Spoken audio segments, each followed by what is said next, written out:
Merci. Je nous prie de reprendre nos places. Que le Seigneur Dieu nous bénisse abondamment. Est-ce possible de m'aider à serrer la main de votre voisin?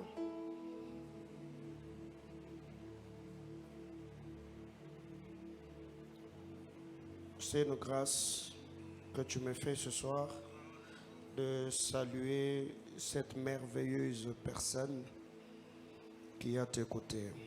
Et sur ce, on peut se connecter, nous partageons le direct.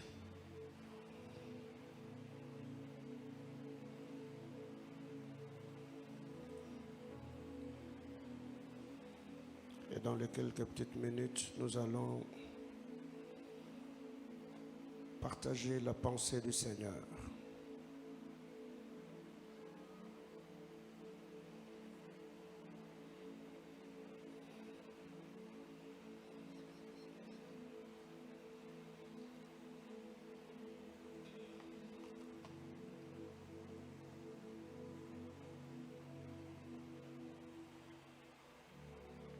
Quelqu'un l'a-t-il fait?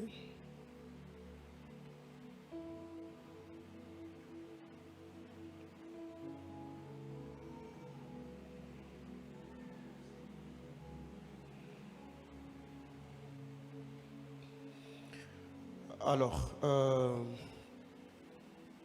nous bénissons le Seigneur.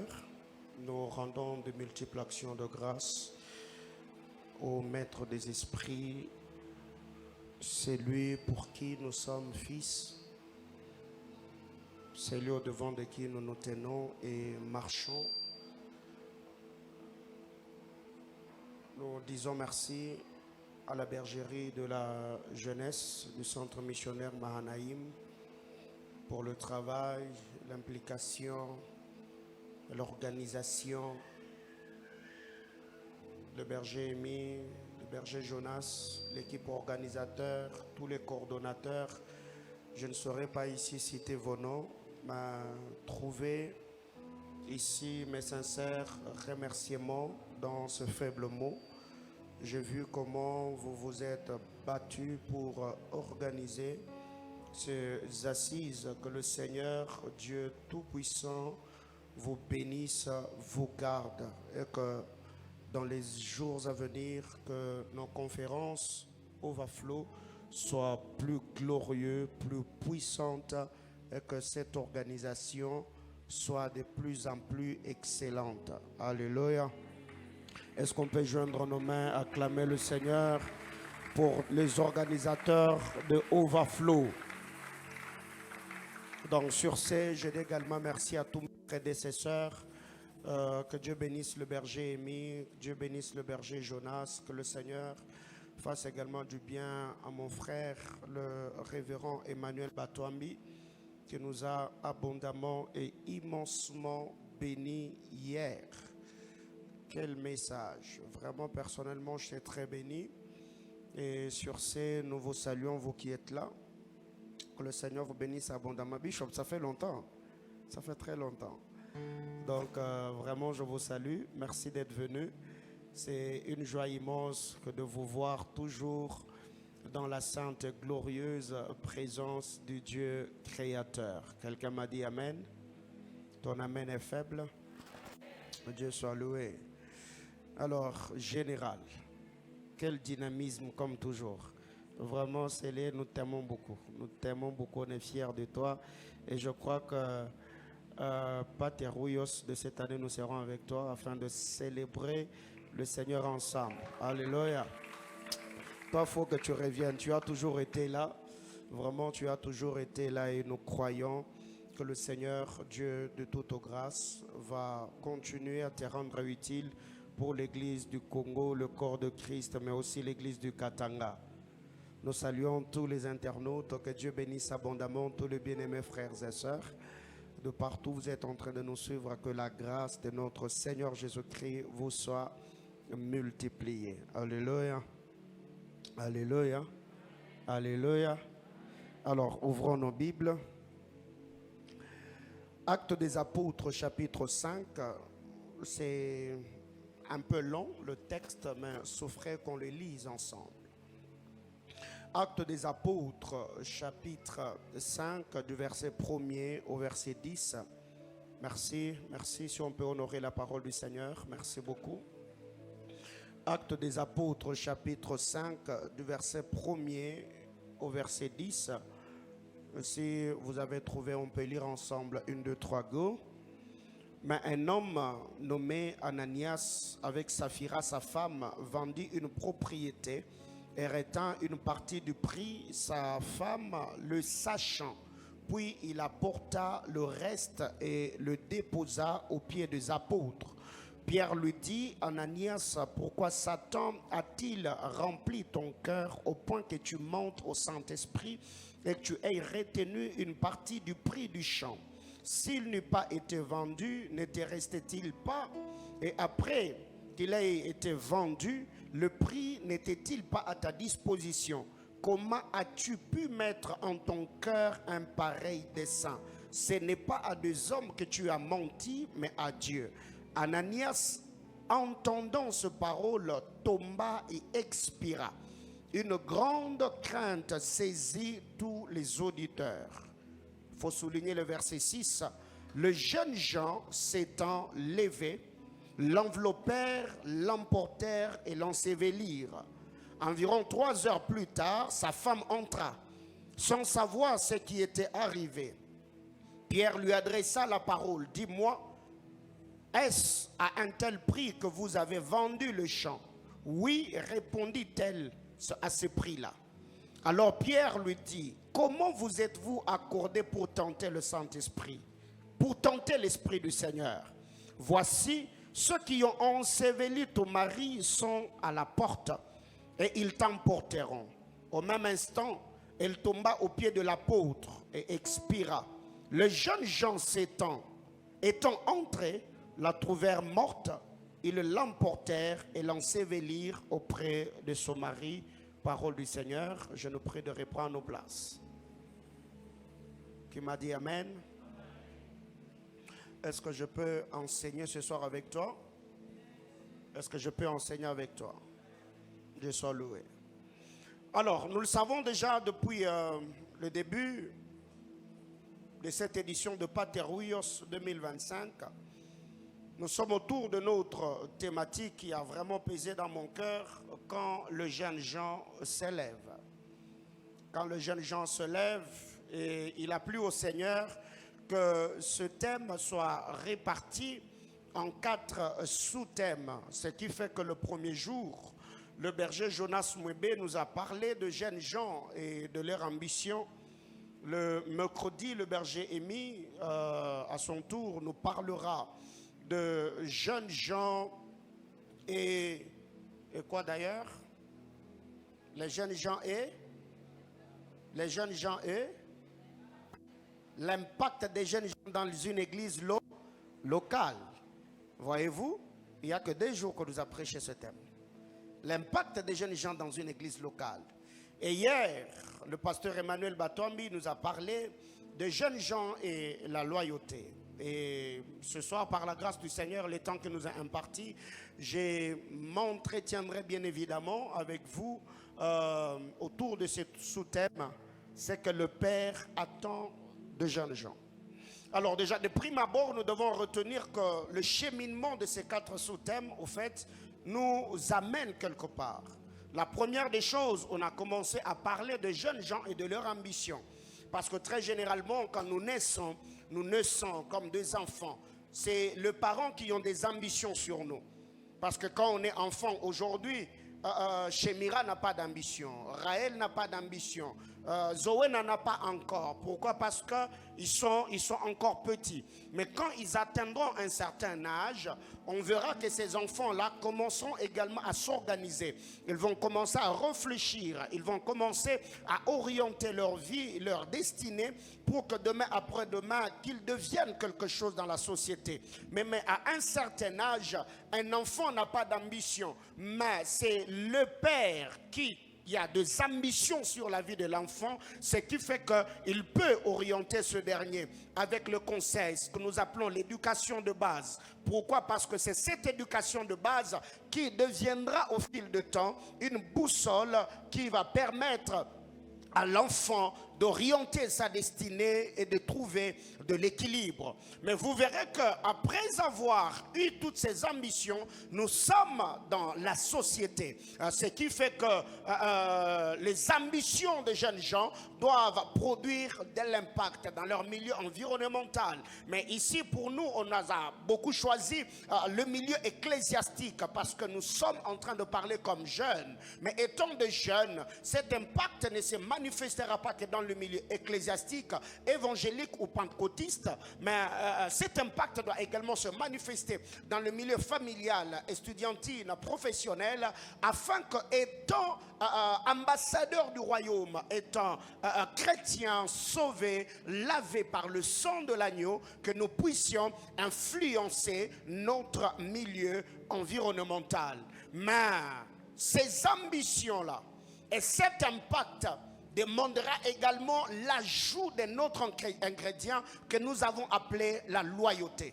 Et cette loyauté, hier, le pasteur Emmanuel Batouambi, étant la jeunesse du centre missionnaire Mahanaïm, il a beaucoup plus mis l'emphase sur la paternité spirituelle. Mais vous devez être conscient et consciente que la loyauté dont il est question, nous ne devons pas cette loyauté-là qu'opère dans la foi, mais nous devons également être loyaux, même entre amis, même dans votre amitié, vous devez la loyauté. En amour comme en amitié, dans la vie professionnelle, vous devez la loyauté à ceux que Dieu a utilisé, à ce que Dieu a placé au-dessus de vous. Mais nous devons également savoir que ces personnes que le Seigneur a placées au-dessus de nous, il y a des choses qu'ils attendent de nous. Voyez-vous?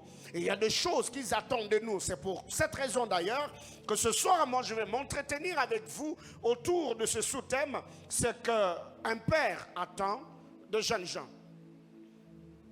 Alors déjà, ce que nous devons savoir, c'est que quiconque porte le nom d'une famille, quiconque est ressortissant ou quiconque est d'une telle ou telle autre famille, telle et telle autre tribu, quoique tous nous sommes enfants de Dieu, nous sommes chrétiens, nous formons une seule famille chrétienne, une seule famille spirituelle, mais nous devons savoir que chacun d'entre nous doit certaines choses à sa famille. Ce que je veux dire maintenant là, ceux qui sont peut-être, qui vivent à l'étranger ou les occidentaux vont très bien peut-être comprendre ma pensée, dans le sens où vous êtes né ou vous êtes sorti de telle ou telle autre famille, vous portez le nom de cette famille-là, vous devez certaines choses à la famille. Pourquoi je parlais des occidentaux? Parce qu'aujourd'hui, il y a des gens qui portent les noms qui ont 2 siècles. Si eux s'appellent de Martin, ça veut dire ceux qui sont sortis de cette famille-là, ils ont porté le nom de Martin il y a 200 ans. Si ils s'appellent peut-être Paulin, c'est que le nom de Paulin, il y a des gens qui ont payé le prix pour que ce nom-là soit le nom qui est respecté, honoré dans la société. Alors si toi tu nais dans cette famille-là, tu sors de cette famille-là et que tu portes ce nom-là, d'office, tu dois du respect. Tu dois faire respecter ce nom-là. Que tu sois sous le toit parental ou que tu deviennes responsable, tu as certaines obligations, certaines exigences, un certain nombre de devoirs, ou un devoir, il faut que je le dise ainsi, à faire respecter le nom. Et si déjà tu ne le fais pas comme il se doit, tu verras que quelque part, il y aura un problème. Ce qui fait que nous savons très bien que d'un côté, les parents ont leurs responsabilités et de l'autre côté, les enfants ont également leurs devoirs. Que quelqu'un m'aide à acclamer le Seigneur. Alors, Église du Seigneur est un nom que le Dieu que nous servons, il est le Dieu de génération. La Bible nous dit une génération s'en va, l'autre arrive.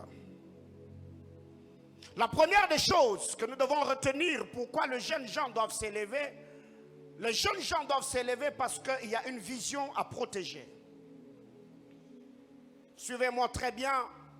Pourquoi les jeunes gens doivent s'élever? Les jeunes gens doivent s'élever parce qu'il y a une vision à protéger. On doit protéger la vision, on doit sécuriser la vision. Et quand je parle de la vision, je ne parle pas de la vision qu'en termes d'église. Mais non, dans le milieu environnemental, dans le milieu professionnel, quand tu vas travailler quelque part, dans une boîte, dans une structure, il y a une vision. Tu dois t'élever pour protéger cette vision-là. Quand tu arrives au sein de l'église, tu vas trouver une vision. Il faut travailler pour sécuriser la vision. Quand tu arriveras dans un département, quand tu arriveras dans un pays, dans une nation, dans une institution universitaire, je ne sais pas, étatique, il y a certaines valeurs. Pourquoi les jeunes gens doivent s'élever? Les jeunes gens s'élèvent parce qu'ils doivent protéger la vision. Une deuxième vérité, les jeunes gens doivent s'élever pour accomplir une mission. L'accomplissement de la mission va demander le dynamisme des jeunes gens. Les jeunes gens ne doivent pas s'élever que pour protéger la vision. Les jeunes gens doivent également s'élever pour accomplir une mission. Quand vous lisez la parole de Dieu dans 2 Rois chapitre 6, le verset 2 et le verset 3, le jeune Jean, le jeune prophète qui s'asseyait ou se tenait devant Élisée, se sont levés parce qu'ils devaient accomplir une mission. Eux se sont dit, regarde, le lieu où nous nous asseyons est devenu étroite. Permets qu'on s'élève, qu'on aille jusqu'au-delà du Jourdain. Nous allons couper de poutres, nous allons prendre de bois afin d'élargir l'espace où nous nous asseyons dans cette école de prophètes. Ce qui me pousse à dire que les jeunes gens doivent s'élever parce qu'il y a une mission à accomplir. Troisième vérité, les jeunes gens doivent s'élever parce qu'il y a un besoin. Les jeunes gens doivent s'élever parce qu'il y a un besoin. Et ici, vous verrez que même ici chez nous au Congo, la jeunesse doit s'élever. Parce que la première des choses, nous savons que nous avons une vision. Le chef de l'État a une vision. La deuxième des choses, nous devons nous lever parce que la jeunesse a une mission. Le chef peut avoir une vision, mais si ce dernier n'est pas accompagné, la vision peut échouer. D'autant plus que la Bible déclare, un projet échoue faute de conseillers. Les conseillers ici, ce sont des acteurs. Donc j'étais en train de dire ici que les jeunes gens doivent s'élever parce qu'il y a un besoin. Mais comment accomplir ce besoin si les jeunes gens n'ont pas les yeux ouverts? Ce qui me pousse à lire avec vous 2 Rois chapitre 6, le verset 1er. Ils ont remarqué, ils ont constaté, ils ont vu que les lieux étaient étroits. Alors ils ont dit à Élisée, laisse-nous aller au-delà du Jourdain. Là nous allons quand même couper des bois afin d'élargir l'espace où nous nous asseyons. C'est que les jeunes gens doivent s'élever parce qu'il y a un besoin. Il y a un besoin.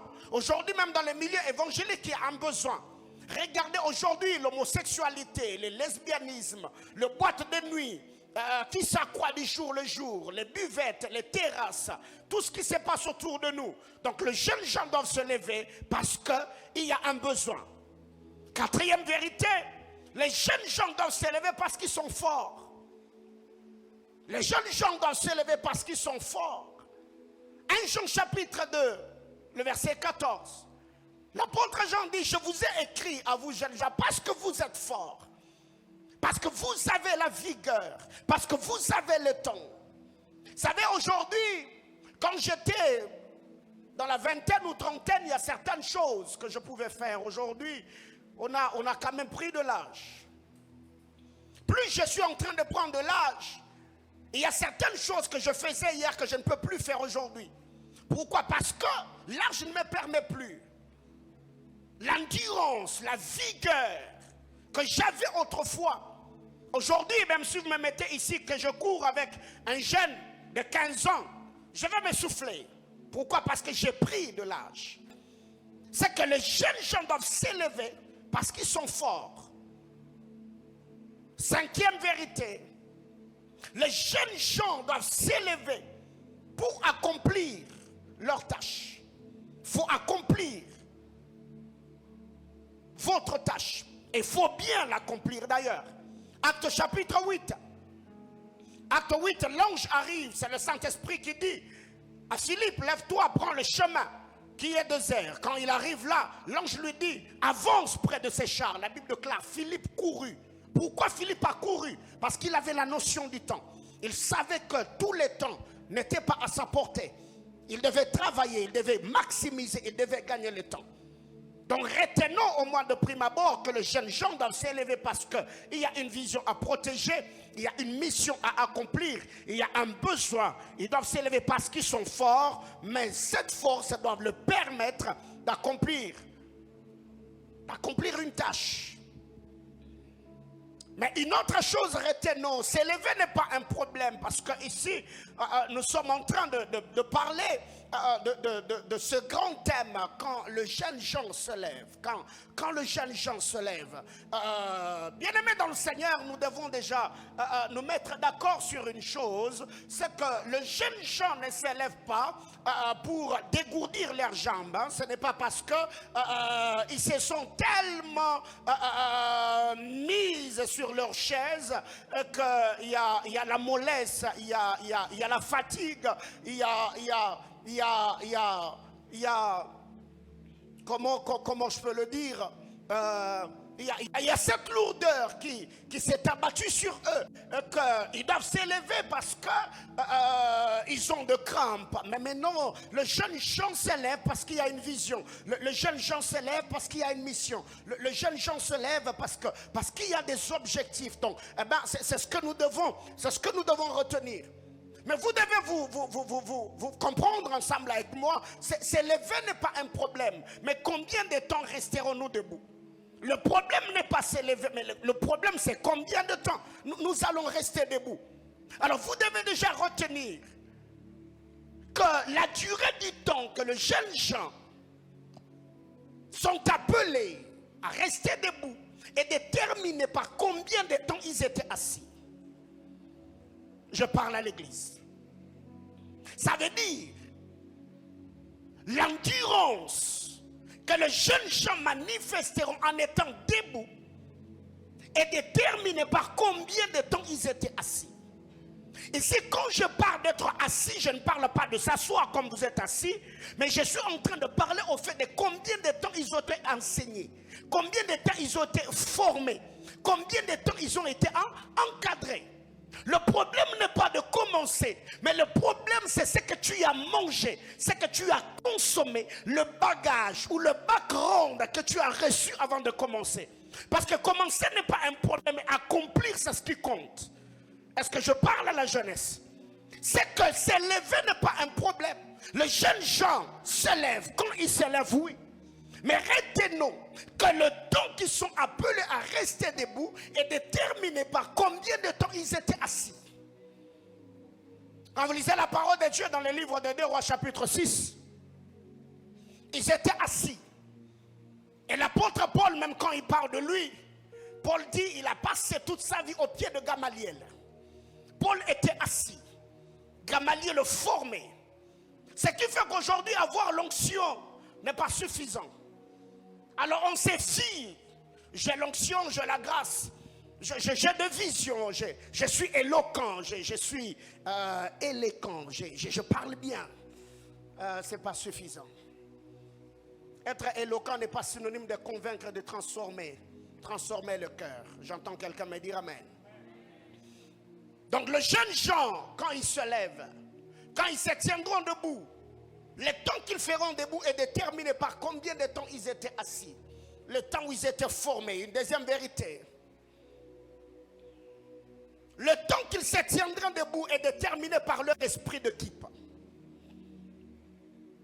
Pour que les jeunes gens restent longtemps debout, cela ne dépend pas seulement de combien ils étaient assis, mais de comment ils collaborent en étant debout. Vous savez, quand vous lisez la parole du Seigneur dans les livres des juges, et que vous voyez Samson, qui attrape le renard, le mettant 2 à 2, en mettant le flambeau parmi eux, au fait, le renard ne doit pas tomber dans une compétition. compétition de taille, compétition de l'âge, compétition de l'expérience, mais ce dernier doivent veiller sur le flambeau que Samson a placé au milieu d'eux, parce que Samson a une vision. Et non, on vous a pas lâché dans le champ de Philistins pour que vous mangez le blé, pour que vous vous rassasiez. Samson a une vision. Si vous n'accomplissez pas la tâche ou la vision de Samson, vous allez lui rendre la tâche difficile. Mais qu'est-ce qui arrive très généralement? Et vous verrez que le bien-aimé sauveur, étant le Samson par excellence, il n'a pas envoyé un seul renard, il les a envoyés 2 à 2, avec l'autorité et la puissance de chasser le démon, de guérir le malade et de purifier le lépreux. Ce que ici le problème n'est pas seulement de combien de temps nous étions assis, mais aussi comment nous travaillons dans l'esprit d'équipe. Et ce qui fait qu'aujourd'hui, la majorité, nous avons emprunté le langage des Corinthiens. Moi, je suis de Paul, l'autre est d'Apollos. Mais non, écoutez, si c'est la jeunesse du centre missionnaire Madame qui a organisé un programme, parce que c'est un programme spirituel, les jeunes de l'église Le Moissonneur peuvent également les accompagner. Si c'est les jeunes de l'église Le Moissonneur qui ont organisé, ceux de l'église de Philadelphie. Voyez-vous, nous ne travaillons pas d'abord pour remplir nos églises locales, mais nous travaillons d'abord pour influencer une grande masse et que beaucoup de jeunes voient la gloire du Seigneur éclater. Quelqu'un m'a dit Amen. Donc rester debout n'est pas seulement conditionné par combien de temps on était assis, mais aussi comment nous travaillons en étant debout. Troisième vérité. Le temps où ils seront debout est déterminé par leur manière ou leur capacité d'écouter et d'obéir aux instructions prophétiques. Quand je parle des instructions prophétiques, ça veut dire tu peux déjà être debout. Être debout n'est pas synonyme de devenir indépendant. Il peut toujours y avoir des gens derrière toi qui peuvent te dire non, fais ceci, fais cela. Tu veux réussir dans tel et tel autre domaine. Accomplis ça comme ceci, accomplis ça comme cela. Voyez-vous? Alors qu'est-ce qui arrive très généralement? Déjà quand on commence, on dit mais non, moi j'écoute que le Saint-Esprit. Mais écoute, il y a certaines choses que le Saint-Esprit ne te dira pas nécessairement. Le Saint-Esprit ne te parlera pas toujours directement. Le Saint-Esprit peut passer par l'entremise ou le canal de quelqu'un d'autre pour te dire ce que tu dois faire. S'élever n'est pas un problème. Mais la manière dont tu continueras à obéir, écouter, obéir aux instructions qu'on te donne déterminera également combien de temps tu resteras debout. Quatrième vérité. Le temps que les jeunes gens seront debout est déterminé par la direction que ces derniers prennent. La direction que les jeunes gens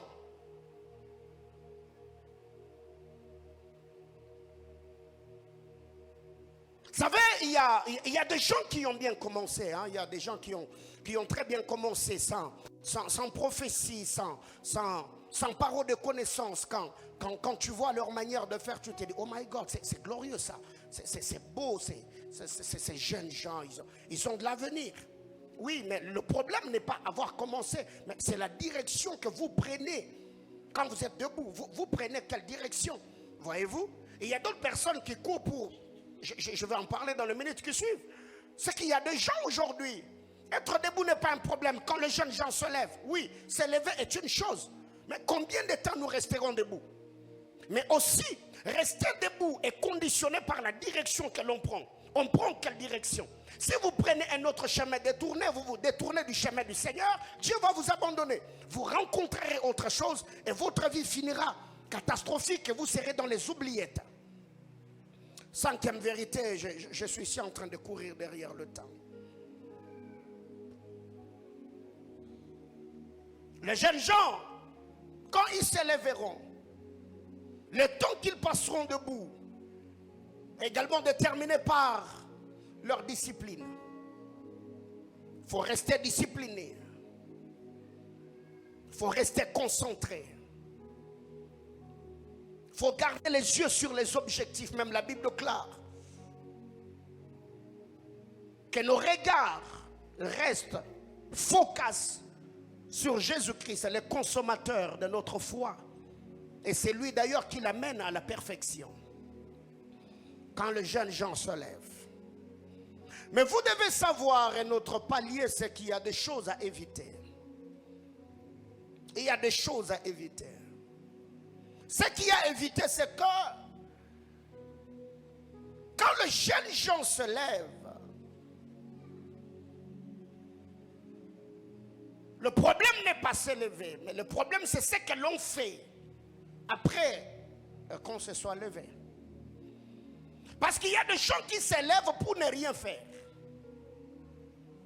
Quand les jeunes gens se lèvent, oui, on se lève pourquoi? Il a été dit, si les buts ne sont pas connus, les habits seront inévitables. Pourquoi nous devons nous lever? On peut se lever pour ne rien faire. Il y a des gens comme ça, ils se réveillent le matin. Vous lui posez la question, mais mon ami, tu vas où? Il dit, j'arrive en ville. Mais tu vas faire quoi? Je fais un tour. Un tour n'est pas un programme. Quand les jeunes gens se lèvent, oui, les jeunes gens se sont levés pour faire quoi? C'est pourquoi au début, j'étais en train de le dire, que les jeunes gens doivent se lever parce qu'il y a une vision à protéger. Les jeunes gens doivent se lever parce qu'ils ont des objectifs à accomplir. Il y a une mission qui leur est assignée. C'est que se lever n'est pas un problème. On peut se lever pour ne rien faire. Mon ami, rassure-toi que le temps ne t'attend pas. L'âge que tu as aujourd'hui, ce n'est pas l'âge que tu avais hier. Hein? Voyez-vous, plus le temps est en train de passer, on devient de moins en moins jeune, de plus en plus vieux. Alors il y a des gens qui pensent qu'ils ont tout le temps devant eux, mais non. Quand les jeunes gens se lèvent, on ne doit pas seulement acclamer le fait que les jeunes gens se sont levés, mais ils se sont levés pourquoi? Quelqu'un comprend de quoi je parle? Même quand vous lisez dans les évangiles, tous ceux qui s'étaient levés n'accompagnaient pas toujours la femme attrapée en flagrant délit. Ils s'étaient levés mais pour la condamner. Tous ceux qui s'étaient levés sur le chemin de la croix n'avaient pas toujours aidé Jésus à porter la croix avec lui. Donc on peut s'élever pour autre chose et ne pas accomplir la mission que Dieu nous a assignée. Quelqu'un m'a dit Amen. Une deuxième chose à éviter. Les jeunes gens peuvent s'élever pour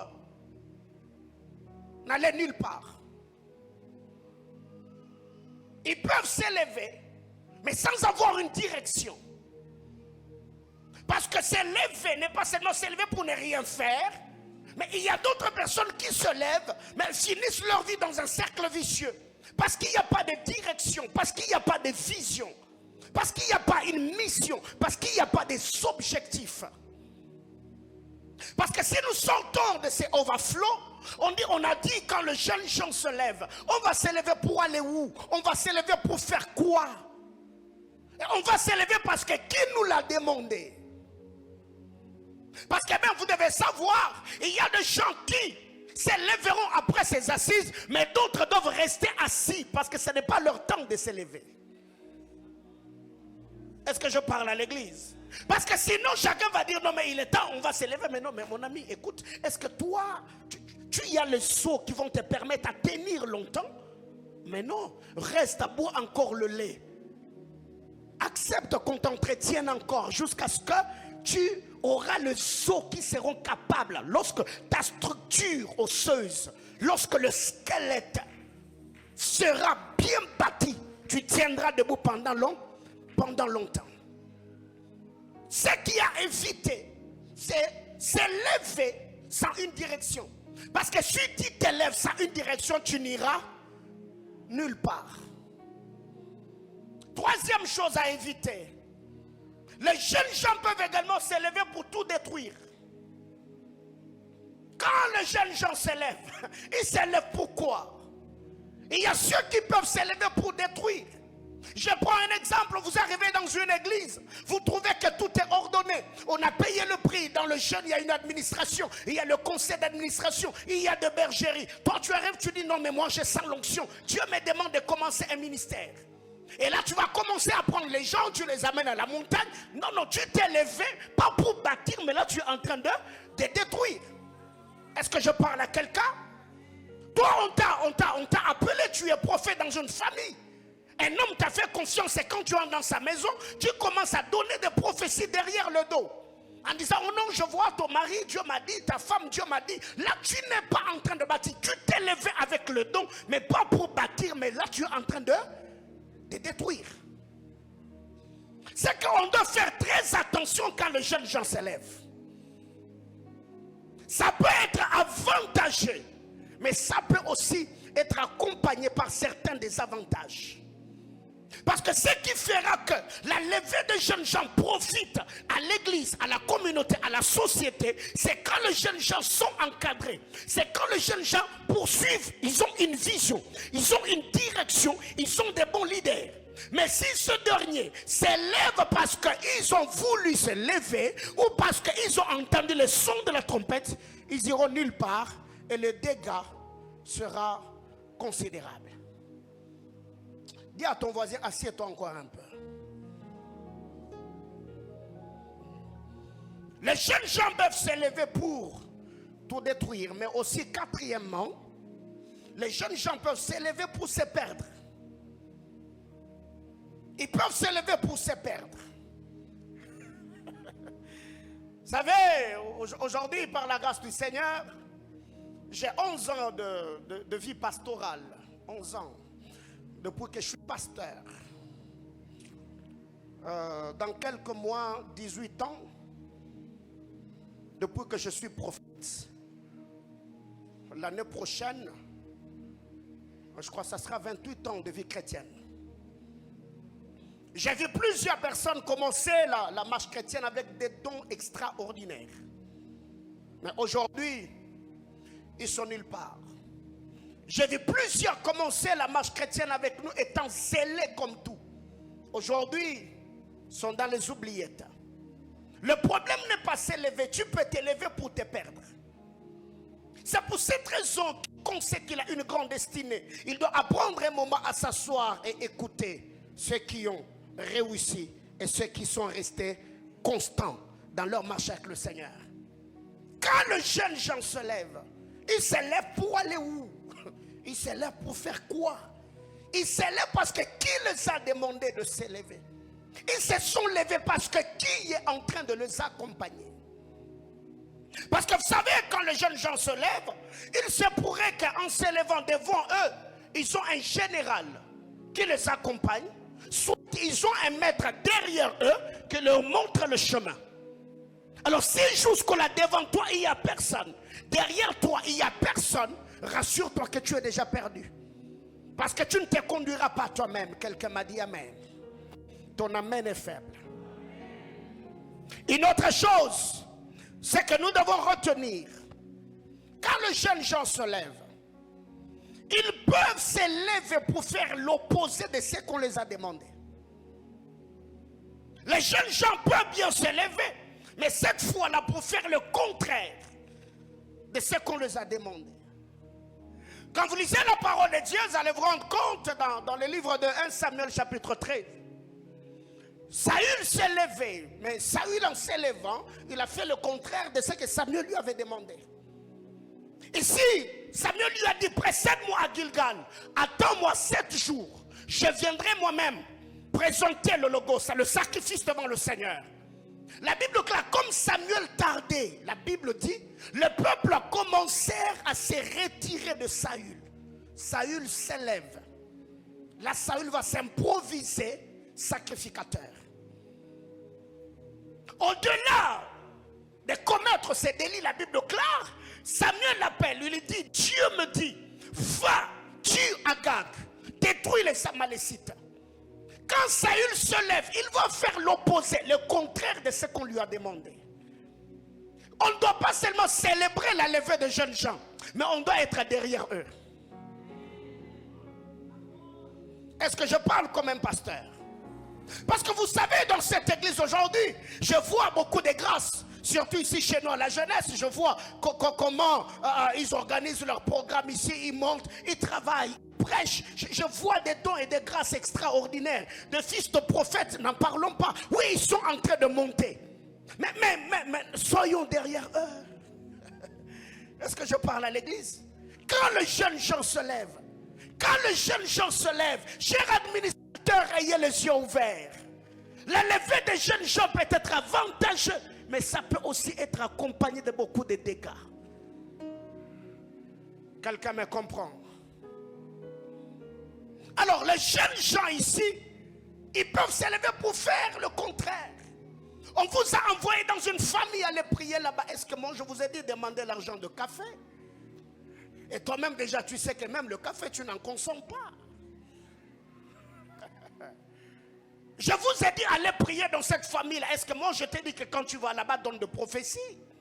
Mais non. Ça veut dire que tu peux bien obéir à la voix, mais est-ce que tu y as fait ce qu'on t'a demandé?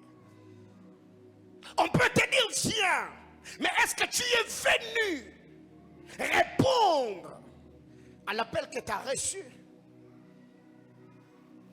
Voyez-vous, il y a des gens comme ça, quand tu l'appelles, tu lui dis viens, fais telle chose.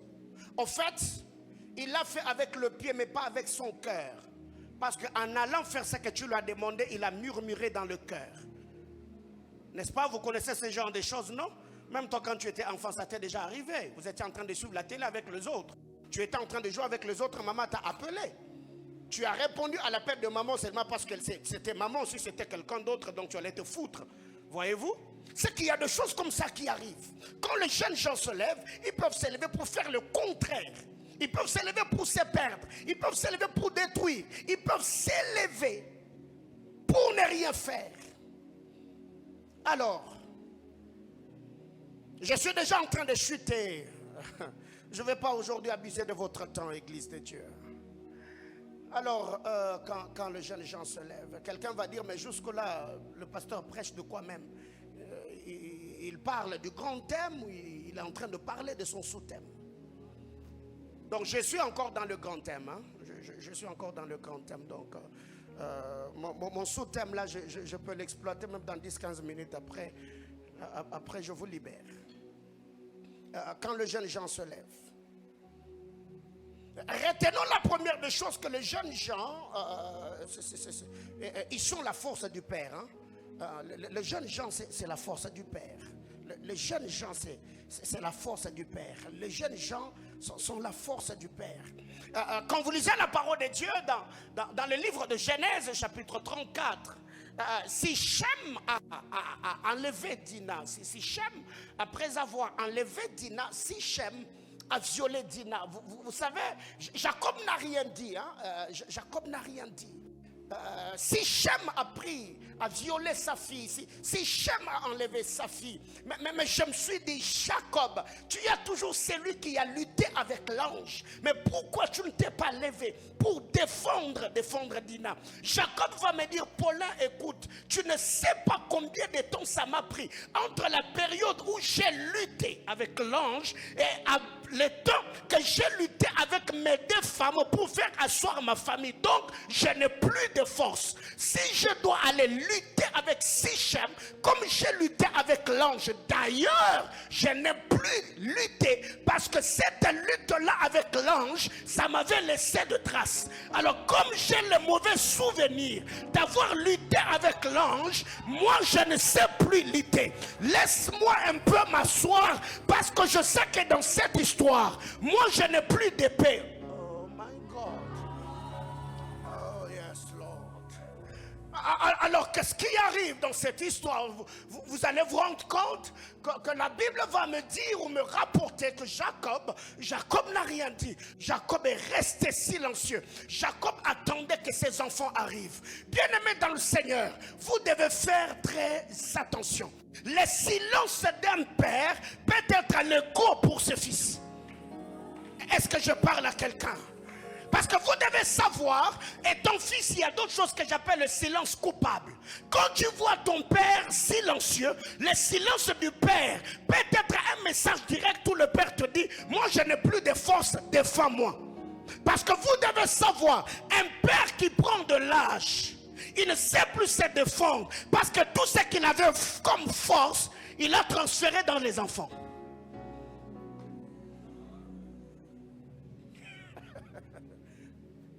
En fait, entre père et fils, il n'y a pas que le transfert de connaissances, il n'y a pas que le transfert de grâce, il il n'y a pas que le transfert de pouvoir, mais il y a aussi le transfert de force.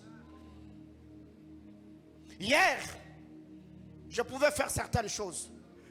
Là, je suis en train de me vider. Je suis en train de m'épuiser. Donc tout ce que je fais, je le fais pour vous. Je le fais pour Zoé. Donc, plus je prends de l'âge, je perds ma force. Et cette force, je la perds pour qui? Pour les jeunes gens qui sont en train de monter. Alors les jeunes gens doivent comprendre qu'ils sont la force du Père. Et si Jacob, alors que j'étais en train de discuter avec lui, il m'a dit, tu veux quoi? J'ai eu de sérieux problèmes. Et avec le temps, Jacob va expliquer à Pharaon. Quand Pharaon lui pose la question, quel âge as-tu? Il dit, mais écoute monsieur, moi dans ma vie j'ai eu de sérieux problèmes. L'âge que j'ai aujourd'hui, j'ai plus peiné plus que l'âge qu'avaient mes pères. Parce que Jacob a compris, je ne peux pas continuer à lutter comme si j'étais stérile alors que les enfants sont là. C'est que quand vous êtes jeunes gens, vous devez retenir et savoir que les jeunes gens, c'est la force du Père. Et cette force, les jeunes gens ne l'ont pas eu par eux-mêmes, mais c'est au fait une grâce qu'ils ont reçue du Seigneur. Et cette grâce, c'est celle que le Père a communiquée par l'enseignement, par le conseil, par la prière, par l'éducation, par toutes les activités spirituelles qu'il a eu à faire afin de les affermir. Et autour de cette lutte, Jacob va me dire, tu sais, j'ai appris à ne plus lutter. Le jour où l'ange m'a démis la boiture de la hanche. Ce qui fait que, depuis ce jour-là, Dieu m'a communiqué la douceur, il a pris ma force. Dans le sens où, déjà, j'étais un garçon turbulent. Quoique, étant un homme doux, habitant dans le tente, mais parce que je sais pour la première fois ce que c'est lutter avec quelqu'un. C'est pour cette raison d'ailleurs que quand on m'a dit qu'Ésaü est en train de venir, je me suis dit non. Le seul moyen de voir le visage de mon frère, je dois m'agenouiller cette fois. Jacob était en train de s'avancer. Première fois, il s'est mis à genoux. Deuxième fois, il s'est mis à genoux. Or, la Bible déclare, le juste tombera 7 fois et l'Éternel le fera quoi? Le relevera. C'est que Jacob, alors qu'il était en train d'avancer, il était en train d'implorer le Seigneur. Je n'ai plus la force parce que depuis que l'ange m'a touché à la moiture de la hanche, je n'ai plus la force de lutter. Alors le seul moyen de vaincre Ésaü, je ne peux plus le vaincre par mes poings, je dois apprendre à le vaincre par mes genoux. Est-ce que je parle à quelqu'un? J'ai lutté avec l'ange avec mes poings. L'ange m'a touché à la moiture de la hanche. Alors je ne peux plus utiliser mes poings pour vaincre Ésaü. Ésaü, je ne peux le vaincre que par le genou. Mes amis, il y a certains combats dans la vie que vous ne vaincrez jamais avec vos paroles, avec le discours. Mais apprenez à tomber à genoux dans la prière. Ta destinée n'a pas de forme. Il y a des sautés de résistance dans ta famille. Tu te dis, Seigneur, j'ai les études, j'ai le cerveau, j'ai les relations. Mais là, je n'ai plus la force me permet à ce que mes genoux tombent, parce que plus je serai en train de me mettre à genoux, la gloire du Seigneur sera en train de me permettre de m'affermir et ma prière devant le trône du Seigneur. Oh, tu as raté. Je crois que je vais te rattraper. Une deuxième vérité, c'est que les jeunes gens, c'est l'héritage du Père. C'est David qui nous le dit quand vous lisez la parole du Seigneur dans le livre de Psaumes. Psaume 127, du verset 3 au verset 5. La Bible déclare: heureux l'homme qui en a rempli le carquois. Vous savez, l'héritage du Père, ce n'est pas son savoir-faire. Hein? Ce n'est pas son onction, c'est pas l'argent, c'est pas ses relations. L'héritage du Père, c'est les jeunes gens. Parce que c'est par eux que sa vision sera pérennisée. C'est par eux que son nom peut traverser de générations. Vous savez, quand on atteint un certain âge dans la vie, on ne pense plus à nous-mêmes, on pense à l'héritage. C'est le Père Abraham qui me le renseigne Genèse chapitre 15. Déjà, Genèse chapitre 13, le verset 2, la Bible déclare, Abraham était béni en toutes choses. Il était riche en or, il était riche en troupeaux, il était riche en argent. Donc Abraham avait tout. Et quand vous allez dans Genèse chapitre 15, la Bible déclare, Abraham va dire à Dieu, Seigneur, mais tu m'as tout donné, mais tu n'as pas donné d'héritier. Qui va hériter de toutes ces richesses? Et le Seigneur, Abraham va dire à Dieu, je sais que c'est Eliezer de Damas. Le Seigneur va dire à Abraham, non, lui n'héritera pas. Voyez-vous? Donc, le fils peut hériter du père, mais le bien du père n'est pas son héritage. C'est les enfants qui sont sortis des entrailles. Le jeune Jean est l'héritage du père, alors que le bien du père est l'héritage de jeune Jean. Donc, moi ici, mon héritage n'est pas mon onction. L'héritage, c'est ce que mon onction va faire dans ta vie. C'est que mes alliances vont te faire devenir. C'est cela mon héritage. Toi, tu hérites de mon onction, mais moi, j'hérite de ta vie. Est-ce que quelqu'un me comprend? C'est que les jeunes gens doivent comprendre qu'ils doivent bien préserver, conserver leur vie, parce qu'ils sont l'héritage du Père. Alors, il y a une autre chose, c'est que les jeunes gens doivent comprendre. Les jeunes gens doivent comprendre. Quand vous lisez la parole de Dieu, ça m'a béni. Et j'ai eu un moment d'échanger avec Samson. J'ai dit, mais monsieur, écoute, comment tu peux être méchant? Je crois qu'il n'est plus fort comme il l'était.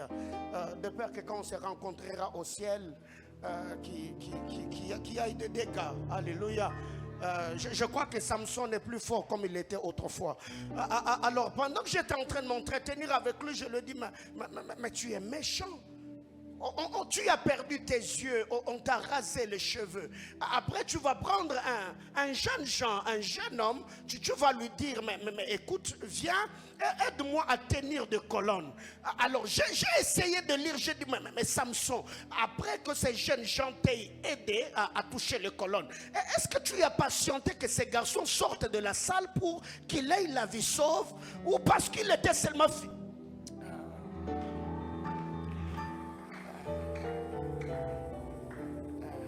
Tu es arrivé? Est-ce que tu es arrivé?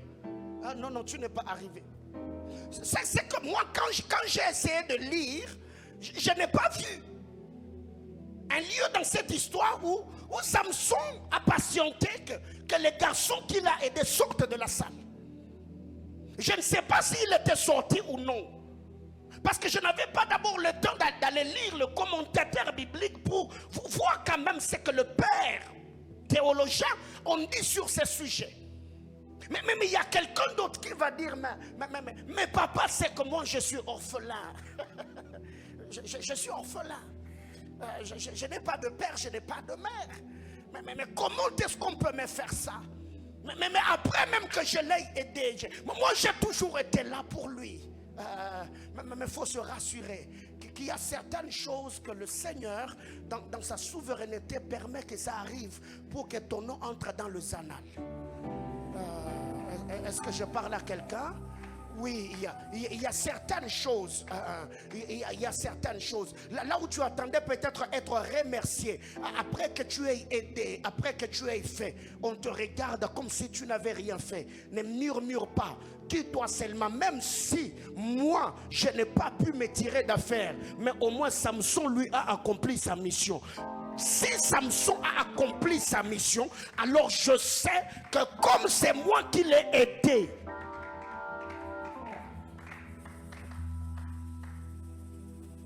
alors, quand le jeune Jean se lève, j'ai dit beaucoup de choses depuis le début, de manière ramassée. Mais donnez-moi 10 minutes. Je vais exploiter un tout petit peu mon sous-thème. Et on prie, je vous libère. C'est qu'un père attend de jeunes gens. Mais au fait, il y a une vérité. C'est que le texte d'Actes des Apôtres, chapitre 5, que nous avons lu. Jésus, il meurt. Il est enseveli, il ressuscite, il envoie l'esprit. Il y a la joie, il y a la gaieté. La vie surnaturelle est dans l'église primitive. Une grande grâce reposait sur les apôtres. Le signe, le prodige et le miracle s'opéraient par eux. Dans une église où la vie de Dieu était manifeste par le surnaturel. C'est dans cette église-là qu'Ananias et Saphira se permettent de vendre leur propriété et de garder une partie d'argent. Au fait, en temps réel, le problème ce n'est pas d'abord Ananias et Saphira parce que c'était leur argent. Le problème c'est Simon-Pierre. Parce qu'il n'y avait pas de clause. Ce n'est pas parce que les autres ont amené tout ce qu'ils avaient que nous aussi on doit amener, mais non. Joseph, qu'on a pris dans Actes chapitre 4, comme le modèle, il a vendu sa propriété, il est venu avec tout le bien. Mais c'est sa conviction. Mais Ananias et Saphira, ils ont gardé une partie de leur argent. C'est leur conviction. Mais il se fait que Pierre n'est pas qu'apôtre, Pierre est prophète. Le problème c'est que le prophétique de l'apôtre est opérationnel. Vous savez déjà naturellement le prophète a souvent l'esprit d'intercesseur. Quand un prophète voit, il tombe à genoux pour que le Seigneur fasse grâce et que ce qu'il a vu ne s'accomplisse pas. Mais l'apôtre, quand il vient, il met les sous. Mais il se fait que ces jours-là, l'apôtre est prophète. Quand Pierre voit Ananias, il lui pose la question, mon ami, l'argent que tu as amené ici, c'est le prix que tu as vendu ta propriété. Là où Ananias a failli, c'est là où Ananias a menti. Pierre lui dit, mais pourquoi tu as tenté le Saint-Esprit? Parce que tu ne sais pas que moi, Pierre, aujourd'hui, je suis apôtre parce que autrefois, c'est lui que nous sommes en train de servir ici. Moi, j'ai mis de côté mon entreprise de pêche. J'ai tout laissé derrière moi pour le suivre. Donc, il ne faut pas m'amener ce genre de jeu. Je te repose la question. Est-ce que la totalité, il y a le pan boteki? Ananias dit eza bongo. Pierre Asiliki. C'est son argent. Pierre, tu ne peux pas pardonner. Pierre dit, écoute, parce que tu y as tenté le Saint-Esprit. Ananias s'évanouit. Il meurt. C'est là que le ministère des jeunes gens entre en activité. C'est qu'un père attend de jeunes gens. La première des choses, c'est que les jeunes gens doivent apprendre à éradiquer la mort dans l'église. La mort ne doit pas rester dans l'église. Et c'est quand je parle de la mort, c'est toute forme de mort. Le calomnie, la rivalité, la médisance, tout ce qui a comme la rébellion, la désobéissance. Quand les jeunes gens sont là, c'est leur ministère, c'est leur travail. Parce que si Ananias reste longtemps dans l'église, c'est l'atmosphère du deuil qui va s'installer. Alors que là, le miracle doit s'opérer. Jésus venait de mourir. On n'a plus le temps de pleurer. Nous devons maintenant travailler conformément à la vision que nous a laissée. Mais Pierre n'a pas dit aux jeunes gens, levez-vous, non. Et même ont vu qu'Ananias est tombé. Comme ils avaient la notion de l'église, ils ont dit non. Dans l'église, il n'y a pas la mort. Il faut que le corps de celui qui vient de tomber soit mis en dehors de l'église. Quand le jeune Jean se lève, la mort, l'esprit de mort et toute forme de désobéissance, on le fout dehors. C'est qu'un père attend de jeunes gens. ceux qui doivent éradiquer la mort dans l'église. Bien-aimés dans le Seigneur, et vous verrez que dans cette histoire, ils ne l'ont pas fait une fois. La Bible clame, pendant que eux revenaient, rentraient, Saphira était là. Pierre pose la même question. Pierre va dire à Saphira, les jeunes gens qui ont enseveli, emporté ton mari, ils sont à la porte.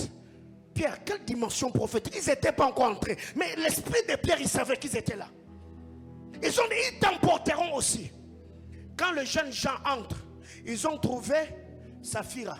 Ils ne se sont pas plaints. Pourquoi c'est seulement nous?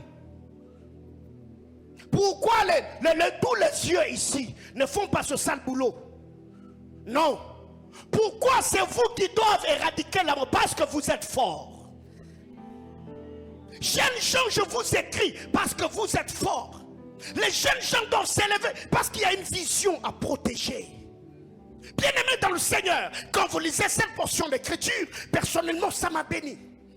Personne ne les a demandés. Mais eux-mêmes ont compris, mais non, dans notre église, il y a un problème. Ces derniers temps, la participation en semaine, il y a un problème. Jeunes gens entrons en retraite. Sortons dehors. Il est grand temps qu'on évangélise. Il est grand temps qu'on partage le visuel. Mais les jeunes de Mahanaïm jusqu'ici, vous faites quoi? On s'élève juste pour monter ici, donner des prophéties, prêcher, modérer, parler en d'autres langues, mais le grand travail nous attend dehors. C'est que le Père attend de jeunes gens. Mettez dehors la froideur, bien-aimés frères. Mettez dehors le rancune. Mettez dehors la rivalité. Mettez dehors la désobéissance. Il est grand temps que les jeunes gens se lèvent, qu'ils comprennent que ces choses ne doivent pas être nommées dans l'église du Seigneur. Le mauvais accoutrement, l'escroquerie, le vol, l'ivrognerie, l'impudicité et tout ce qui va avec. C'est quand les jeunes gens se lèvent, la vie de l'église continue comme le Christ l'avait dit à ses apôtres.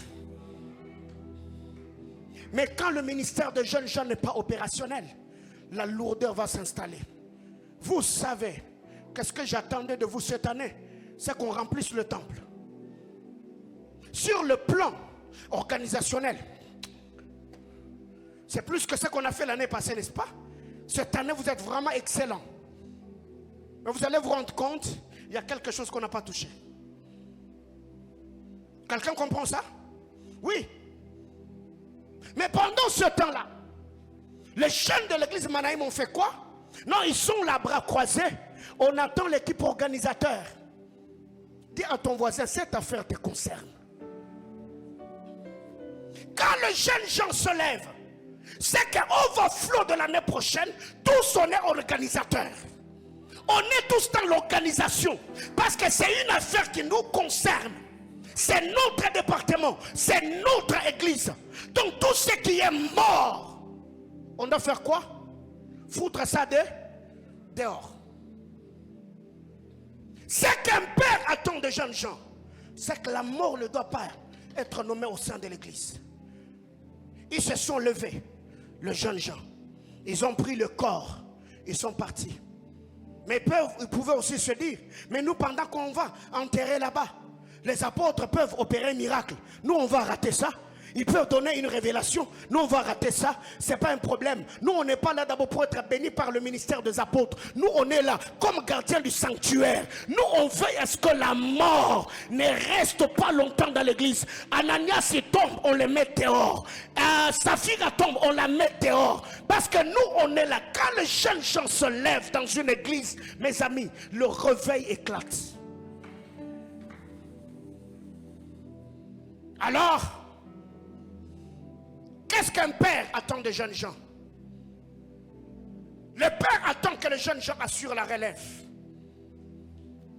2 Timothée chapitre 2 verset 2. Ce que tu as appris de moi, confie-le aux hommes fidèles qui seront capables à le confier à l'autre génération. Bien-aimés frères, la question que je me pose, ceux qui sont bergers aujourd'hui, sont-ils en train de préparer leur relève? Avec les extensions que nous sommes en train d'implanter, ceux qui sont prédicateurs aujourd'hui, est-ce qu'ils sont en contact avec les jeunes qui sont en train de monter à la jeunesse? Est-ce que sont-ils en train de partager avec eux comment je fonctionne, comment je réfléchis, comment préparer un enseignement? Parce que quand les jeunes gens se lèvent, ils doivent préparer leur relève. Parce que ceux qui sont pères aujourd'hui étaient jeunes hier. Et ceux qui sont pères aujourd'hui seront vieux demain. Vous qui êtes en train de servir, vous qui vous êtes beaucoup plus rapprochés un peu de l'autel, mais approchez aussi ceux qui sont en train de monter après vous. Pourquoi? Parce que vous savez que nous sommes dans une course à relais. Ça a commencé avec nos pères. Ils ont communiqué au Père. Les pères sont devenus pères.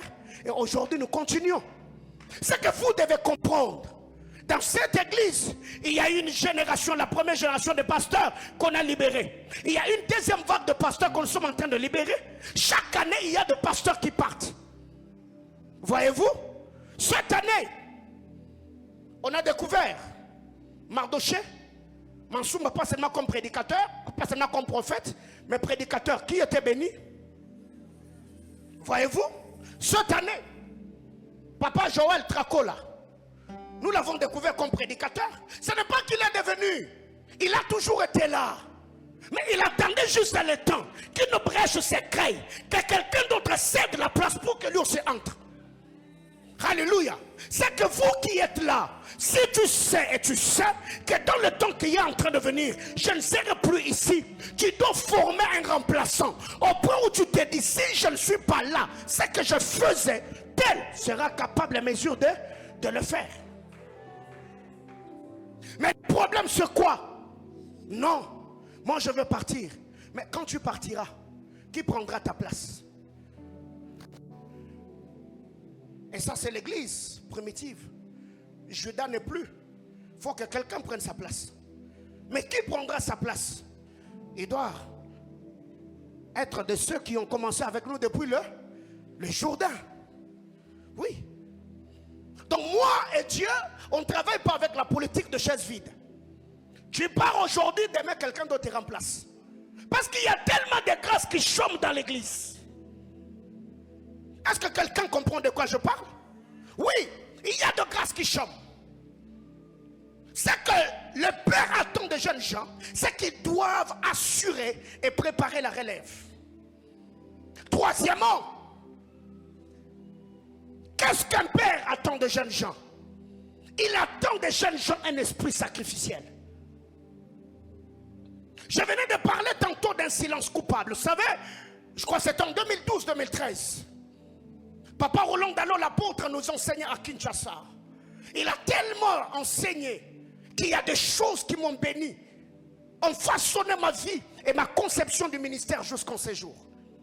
L'apôtre Paul parle à Timothée et dit: souffre avec moi comme les bons soldats de Jésus-Christ. N'aie pas honte de témoigner ni de Christ, ça veut dire de l'évangile, ni de moi. Car il y aura un moment dans la vie où témoigner de ton Père peut t'écouter ta réputation, ton témoignage. Mais c'est ces moments-là que Timothée, Paul dit à Timothée: souffre avec moi comme un bon soldat de Jésus-Christ. N'aie point honte. Et qu'est-ce que l'apôtre Roland nous dira en ces temps-là? Il a dit: si tu es un fils, ton père sent mauvais et toi tu sens bon, c'est que tu n'es pas loyal. C'est que la loyauté, savoir l'odeur de ton père. Alors qu'est-ce qui arrive très généralement? Nous avons ce qu'on appelle le silence coupable. Le père est seul en train de lutter et tous ceux qui sont autour de lui, ils ont la bouche fermée. Ils attendent que ça s'arrange pour revenir encore. Daddy, daddy. Non, ça c'est ce qu'on appelle silence coupable. N'aie point honte ni de moi, ni de Christ, ni de l'évangile.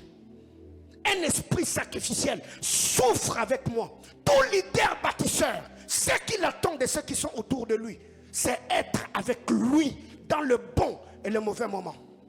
Vous savez, il se fait que David est attaqué par Absalom. David fuit. Quand David rentre, il y a un homme qu'on appelle Mephibosheth qui vient rencontrer David. David lui dit: Mephibosheth, je ne t'ai pas vu. Tu n'étais pas là. Quand je fus Jérusalem, tu n'étais pas là. Mais David a dit, oublie que Mephibosheth est perclé des pieds. Mephibosheth est paralytique. Comment allait-il faire pour quitter Jérusalem et venir avec toi? Alors David voulait dire à Mephibosheth, si moi j'étais devenu tes pieds pour te faire quitter le départ jusqu'à Jérusalem, tu pouvais aussi utiliser d'autres pieds pour quitter Jérusalem avec moi et aller dans la caverne. Et vous verrez qu'après, David a ravi tout ce que Mephibosheth avait. Il a donné à quelqu'un d'autre. Parce que David, dans sa tête, il voulait dire à Mephibosheth, le problème n'est pas le pied qui te manquait, mais tu t'es juste à contenter du confort de Jérusalem. Alors que moi qui t'ai introduit à Jérusalem, j'étais absent. Bien-aimés frères, vous ne savez pas ce que ça fait. Quand quelqu'un a l'amertume dans l'âme, en amour comme en amitié, c'est ces temps-là que quelqu'un a besoin de vous. Il y a des hommes qui meurent en silence autour de vous. Vous savez et vivez dans le silence coupable. Un ami que tu... Hier, il y a un homme de Dieu sur la ville dont j'étais le nom. Dans son église, il est en train de traverser des moments compliqués. Et pendant que je priais, Dieu me parle. Je l'appelle, je lui donne le message. Et je lui dis, donne-moi un jour, je viendrai prier avec toi. Hier, j'étais dans son bureau. Pendant 2 heures du temps, à genoux, assis dans son bureau, on a cherché Dieu ensemble. On a prié, je lui ai dit, je suis ton frère d'armes, je serai là avec toi jusqu'à ce que Dieu te relève. Et ce matin, il m'appelle. Il me dit, tu viens de me marquer pour toute ma vie. J'ai dit, je n'ai rien fait. Je t'ai donné que ma voix et 2 heures de mon temps, la journée. Bien-aimés frères, est-ce que vous êtes loyal, en amour comme en amitié? Est-ce que vous êtes là pour les hommes et les personnes qui comptent pour vous?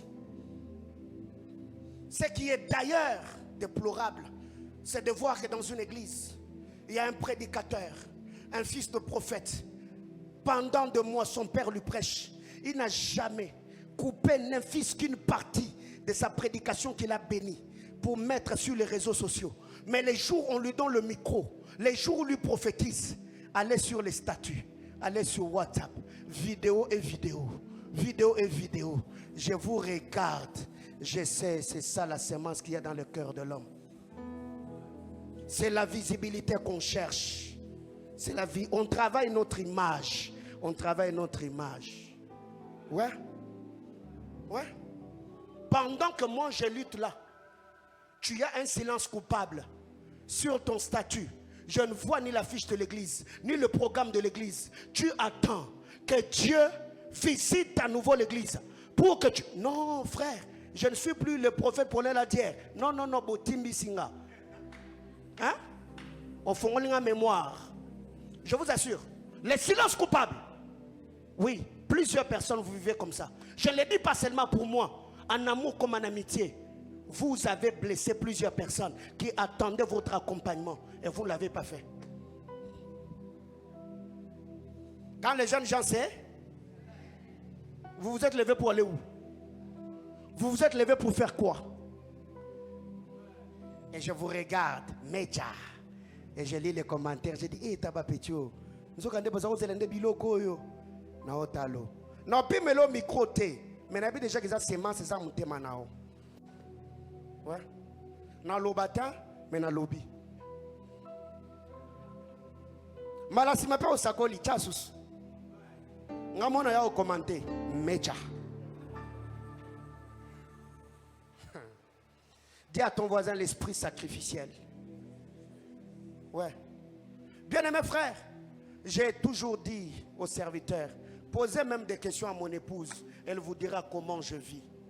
Je ne vis pas comme un humain. Ouais. Ma vie, je ne la mettrai plus. Pourquoi? Pour vous, pour l'église. Quand vous avez des problèmes, moi je suis là. Est-ce que vous savez quand moi j'ai un problème? Est-ce que vous savez quand moi je suis blessé? Est-ce que vous savez moi quand je pleure? Non. Même quand moi j'ai des problèmes là, vous venez encore avec vos problèmes. Vous savez que tous ceux qui entrent au bureau n'entrent pas que pour la prière. Oui, tous ceux qui entrent au bureau, posez des questions à maman Chantal. Tous ceux qui entrent au bureau n'entrent pas que pour des prières. Il y a des gens qui entrent avec des besoins d'argent. Dernière chose. C'est qu'un père attend des jeunes gens, c'est qu'ils doivent entretenir la flamme de l'autel. 1 Samuel chapitre 3. Le jeune Samuel dormait au temple. La lampe de l'Éternel n'était pas encore éteinte. Et comment entretenir la lampe d'une église? C'est par des activités spirituelles. L'apôtre Paul appelle cela des psaumes, des hymnes, des cantiques spirituels. Chers jeunes, on n'a que vous. Cette église n'a que vous. Il est grand temps qu'on sente que Mahanaïm vit encore. Ce n'est pas que l'église est morte, mais nous avons besoin de notre vent. Cette année, on va totaliser 5 ans. On a besoin de notre vent. Quand le jeune Jean se lève, la lampe de l'autel sera entretenue par la prière, par la méditation. Nous avons besoin de ce genre de programme. Ou si je passe par ici, je trouve des jeunes ici réunis. C'est quoi comme programme? On a des moments de méditation de la parole. Nous, on a grandi comme ça. On ne vient pas juste pour avoir le micro et dire aux autres, dites amen, hein, mais non, on est là autour de la parole. On partage la pensée du Seigneur. On est en train de s'affermir. On s'édifie mutuellement. Mais qu'est-ce qui se passe quand les jeunes gens n'ont pas compris la vision du Père ni le battement de son cœur? Ils vont ralentir. Je l'ai dit au début, les jeunes gens ne se lèvent pas pour dégourdir leurs jambes, non. Ils se lèvent parce qu'il y a une mission. Ils se lèvent parce qu'il y a un objectif. Ils se lèvent parce qu'il y a un besoin. Ils se lèvent parce qu'il y a des choses à accomplir. Alors qu'est-ce que vous devez retenir? Et je m'arrête là. Dieu, dans son amour, quand ce genre de programme s'organise, il y a des objectifs bien précis. Les jeunes gens et leur ambition. On commence là. Dans nos ambitions là, on doit produire l'impact. Dans notre impact là, on doit rester loyal. Et notre loyauté là, on doit le manifester en fonction de ce que le Père attend de nous. Et quand je parle du Père, je ne parle pas que de moi. Moi et vous, nous sommes tous fils du Dieu très haut. Alors vous devez savoir que Dieu, dans sa manière de faire, Dieu est un capitaliste. Quand il investit, il attend récolter, il attend recevoir. Que Dieu vous bénisse abondamment.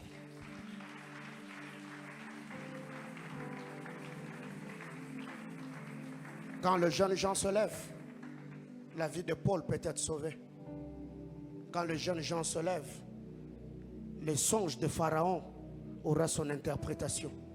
Quand le jeune Jean se lève, les prophéties de Jérémie seront écrites par Baruch. Quand le jeune Jean se lève, oui, la mort sera éradiquée dans l'église du Seigneur. Quand le jeune Jean se lève, les temples au temps d'Élisée, la garnison des fils de prophètes sera élargie. Quand le jeune Jean se lève, les ours peuvent aussi sortir. Ouais. Il s'était levé cette fois-là pour se moquer de la calvitie du prophète. Les ours sont sortis. Le problème n'est pas la levée de jeunes gens. Le problème, c'est pourquoi on s'est levé. Est-ce qu'on peut se lever, s'il vous plaît?